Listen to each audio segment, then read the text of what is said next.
पौराणिक कथा के अनुसार एक गांव में एक साहूकार था जिसके 7 बेटे थे। एक बार साहूकार ने एक तालाब बनवाया, लेकिन 12 वर्षों तक भी वह तालाब नहीं भर सका। इससे परेशान होकर साहूकार कुछ विद्वान पंडितों के पास गया और उसने पूछा कि इतने दिन हो गए लेकिन मेरा तालाब क्यों नहीं भरता है। तब पंडितों ने कहा, तुम्हें तुम्हारे बड़े बेटे या बड़े पोते की बलि देनी होगी, तब ही यह तालाब भरेगा।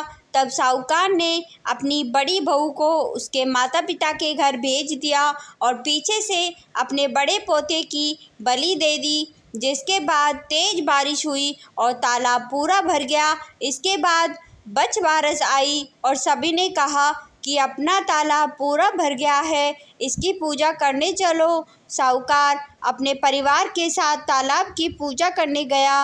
वह दासी से बोल गया था कि गेहूला को पका लेना। गेहूला से का मतलब गेहूं के धान से है। दासी समझ नहीं पाई। दरअसल गेहूला गाय के बछड़े का नाम था। उसने गेहूला को ही पका दिया।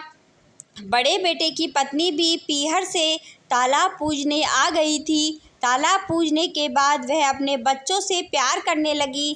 तभी उसने बड़े बेटे के बारे में पूछा। तभी तालाब में से मिट्टी में लिपटा हुआ उसका बड़ा बेटा निकला और बोला कि माँ, मुझे तो प्यार करो। तब सास बहू एक दूसरे को देखने लगी। सास ने बहू को बलि देने वाली सारी बात बता दी। फिर सास ने कहा कि बच बारस माता ने हमारी लाज रख ली और हमारा बच्चा वापस दे दिया। तालाब की पूजा करने के बाद जब वह वापस घर लौटे तो उन्होंने देखा बछड़ा नहीं था। साहूकार ने दासी से पूछा कि बछड़ा कहाँ है, तो दासी ने कहा कि आपने ही तो उसे पकाने को कहा था। साहूकार ने कहा कि एक पाप तो अभी उतरा ही नहीं, तुमने दूसरा पाप कर दिया। साहूकार ने पका हुआ बछड़ा मिट्टी में दबा दिया।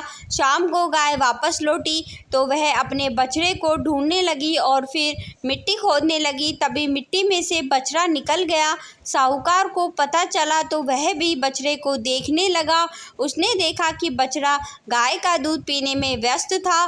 तब साहूकार ने पूरे गांव में यह बात फैलाई कि हर बेटे की माँ को बचबारस का व्रत करना चाहिए और तालाब पूजना चाहिए। हे बचबारस माता, जैसा साहूकार की बहू को दिया वैसा हमें भी देना। कहानी कहते सुनते सभी की मनोकामना पूर्ण करना।